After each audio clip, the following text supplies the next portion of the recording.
Hello, everyone. Welcome to another edition of the Live Ones. Happy Saturday, Super Saturday. Wild Card Weekend is upon us. I'm not referring to it by its obvious marketing name, the blatant cash grab of adding another week to the regular season while simultaneously adding two more teams to the playoffs, just watering down the importance of regular season games.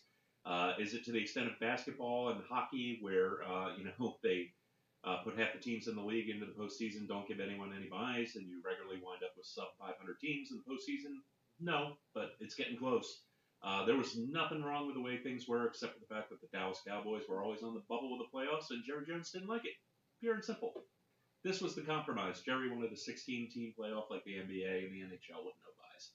I think the rest of the league thought that was excessive and lead to even more meaningless football near the end of the season. So this is what we've got now. So we've got two games today, three tomorrow, and then a nightcap on Monday. 6 games instead of four. And yes, the 7 seeds have a really tough row to hoe ahead of them. The Eagles have to face Tom Brady and the Buccaneers, and the Steelers are 12.5-point underdogs on the road against the Chiefs. I'd argue the Eagles have more business in the postseason than the Steelers do. They had locked up their bid by week 17 and put their third stringers in during their last game against the Cowboys when they had about COVID, rather than battle for potentially the fifth seed by trying to win that game. The Steelers, man, the AFC was just so bad this year. And they were the team that was left standing in the end, thanks to Carson Wentz and the Colts shitting the bed in the game against the hapless Jaguars, and the Chargers' idiotic decision to not play for a tie when the Raiders were clearly handing it to them. Even Ben Roethlisberger acknowledged that they had no chance of beating the Chiefs, and that the team should just go out and have fun. Yeah, you know how when football players feel like there are no stakes, they just do their best not to get injured? No one goes out there and gives it the old college try at the NFL level. You know how when most teams say no one believes in us, that's an expectations thing, and behind the scenes they're using this fuel to the fire to get get everybody ready to go for the game. No, I think the Steelers genuinely believe that they don't belong there. They have no chance, and we'll talk about that game tomorrow. Other news happening today: Todd Graham finally doing the right thing and resigning as head coach of the Hawaii football program, rather than making the school buy out the remainder of his contract. I think this ensures he can at least get another job somewhere sometime in the future after some time for some self-reflection and learning.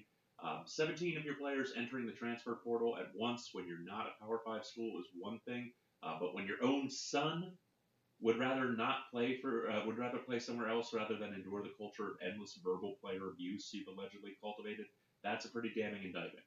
Obviously, this stuff happens in various degrees at every level of every sport. Most players don't speak up about it, but it had to have been particularly bad in this case for everything to go down the way it did. We had a bad night last night to get back into the swing of things. Obviously, I was not anticipating that big injury for the Bulls.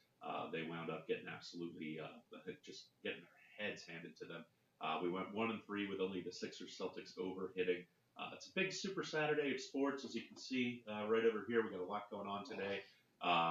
The Premier League this morning, that big Chelsea Manchester game going on right now. If you're into that, 135 D1 college basketball games this afternoon and evening, 10 NBA games, 13 NHL games, and of course, wild card weekend in the NFL. We got tons to go over today. Let's get right to it, and we're going to start with the NFL game tonight. The Bills and the Patriots, after splitting their two regular season meetings, the Bills and the Patriots are set to meet in the playoffs for the first time since 1963. Back then, a Boston Patriots team overcame the Bills 26-8 at War Memorial Stadium in Buffalo in the divisional round matchup. These are two teams who drastically changed their momentum coming into the end of the year. Buffalo ended the regular season with 4 consecutive victories after there were some serious doubts about them on both sides of the ball, honestly. While New England had a whole host of injuries and limped to the finish line with 3 losses in its final 4 games. It's going to be absolutely bone-chilling cold at Highmark Stadium tonight. Kickoff temperature 6 degrees Fahrenheit. It'll probably be sub-zero by the second half. But tellingly, no wind is expected, like there is with a couple of the games tomorrow when the big winter storm is going to blanket the whole eastern U.S. So unlike a whole lot of cappers and a whole lot of analysts, I don't think this is going to be the one-dimensional run-heavy game that a lot of people seem to think it's going to be. New England is missing a whole lot of key pieces, most notably their starting left tackle Isaiah Wynn. So expect Mac Jones to be under a whole lot of pressure, especially late. Several other New England players remain questionable for the game, including center David Andrews, defensive lineman Christian Barmore, linebacker Jamie Collins, kicker Nick Folk, running back Damian Harris, and linebacker Donta Hightower. Just based on momentum alone, I expect the Bills to win, and I'm going to play how strong their defense has been in the first half all year long. They can't always close out games, but they've been averaging under 10 points allowed in the first half all season. I expect that to continue tonight. It's going to be a rough night for Mac Jones without Wynn in there protecting him. Give me the Bills on the first half, -3. So moving over to the loaded slate of college basketball today, we're going to start with the big matchup: Kentucky versus Tennessee. Tennessee has an 11-4 record, including a 2-2 mark in SEC play. After that nice win over South Carolina on Tuesday night, the Volunteers are 2-0 at home in league action, but they've really struggled on the road, which spells bad news for them today against Kentucky. The Wildcats are 13-3 overall, 3-1 in SEC play. They won 6 out of their last 7 games by double digits. When they're on, they're really on. It's just impossible to step in front of them today, especially with how shaky Tennessee has been. The Volunteers are averaging just under 67 points per game in conference play, shooting 39% from the field and 27% from three. For the season, it ranks 58th in adjusted offensive efficiency. You can't have those kind of numbers facing the Wildcats. They will eat you alive. Last but not least, Tennessee is shooting 57% from the foul line over the last 3 games. That's going to make the difference in this game, I think, in terms of Kentucky covering. I'm going to take the Wildcats -4.5 points today. So over to the Sun Belt, South Alabama and Georgia Southern. The Georgia Southern Eagles are going to travel to the Mitchell Center to take on the South Alabama Jaguars tonight. The Jaguars are a 7.5-point favorite, which I think undersells really the disparity of the matchup tonight quite a bit.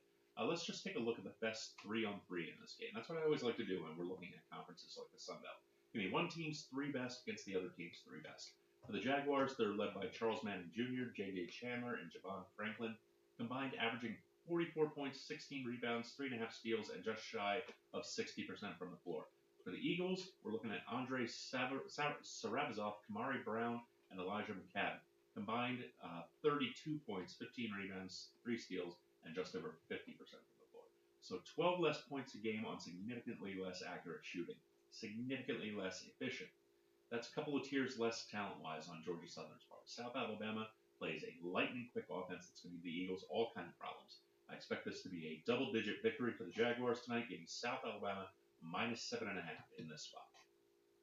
Out to the West Coast and Cal State Fullerton versus Santa Barbara. And on paper, this matchup has a lot of edges that favor Santa Barbara. Fullerton is a terrible three-point shooting team, one of the worst in the nation at 27%.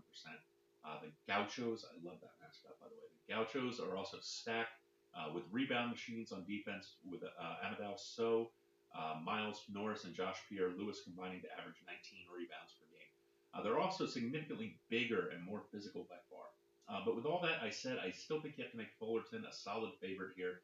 They do one thing incredibly well, and that's play in the paint and get good inside looks.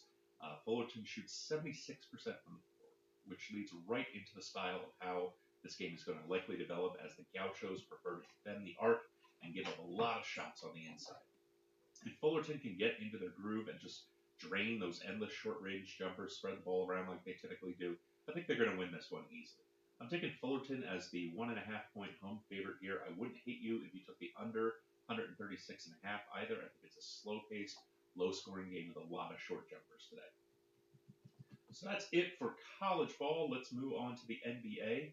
And the game I'm going to start off with is the Wizards and the Trailblazers. Portland's road woes continued Thursday night with an absolute manhandling at the hands of the Denver Nuggets, 140 to 108. Portland gave up 41 points in the first quarter, and it was never close after that. This team is now 2-14 on the road, 3-13 against the spread on the road, with their defense giving up over 117 points a game on the road. There's just something about this team when they travel, and it doesn't get any easier for them tonight. They're still down Dame Lillard, still down C.J. McCollum, Larry Nance, and Cody Zeller, and they have to face a Wizards team that's back at full strength minus Bradley Beal after their COVID outbreak, and who managed COVID pretty well, all things considered. The amount of depth they got from the Lakers and the Russell Westbrook trade is really shining through. They're riding a 3-game winning streak, holding on to the 8th seed in that super crowded Eastern Conference. We're about halfway through the season, and only 6 games separate them and the first seed Bulls. All the talent's in the East this year, folks. The West is the Suns, the Warriors, and everybody else. Anyways, the Wizards should win this one running away. They're 7.5-point favorites. I'm going to play it safe and allow for garbage time. Portland's been such a terrible first half team during this slump of theirs. I'm going to take the Wizards in the first half -4 points tonight. Over to the Bulls and the Celtics, each of them coming off significant losses. They're going to attempt to get back in the win column when they meet tonight in Boston. Eastern Conference leading Chicago was blown out at home, 138 by 90 to 96 by the Golden State Warriors. That was a loss for us, obviously, last night. While the Celtics fell 111 to 99 at home to Philadelphia. Both teams now on a back-to-back tonight. Really bad news for the Bulls, as arguably their best player Zach LaVine exited early in the first quarter with a left knee injury. No idea the significance of that, but they said that he left under his own power, so hopefully it's not too serious for them. That's a player that they just can't afford to lose for any length of time with how shorthanded they already are.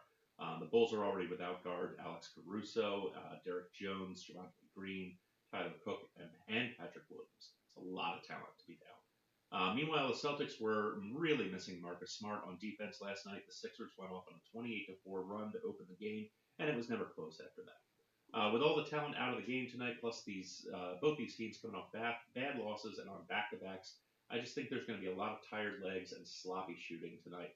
I don't expect either of these teams to light up the scoreboard tonight. I'm taking the under 216.5 tonight. I don't even think this total hits 210. So, speaking of the Celtics, the team that beat them last night, the Sixers are going to face the Heat in Miami tonight. We've got two teams on an absolute roll coming into the FTX Arena. Philadelphia is going to be looking for their ninth win in the last 10 games, and Miami's looking for their fifth straight win. Miami's got Jimmy Butler back. Everything's coming up roses for them on offense, averaging 119 points a game since his return. The Sixers are averaging 117 points during their stretch.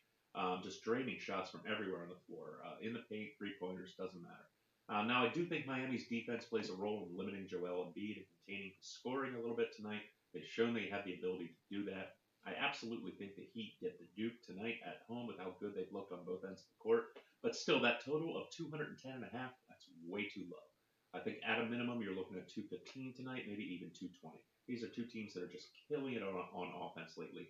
I'm taking the over. Almost done, and we're taking a look next at the Panthers and the Blue Jackets. And what the Florida Panthers continue to do offensively is simply stunning, and the result just continues to be some of the league's most can't-miss hockey. Over their last 8 games, they have averaged 5.6 goals per game. They're going to need to start posting totals of 7 because 6.5 isn't getting it done.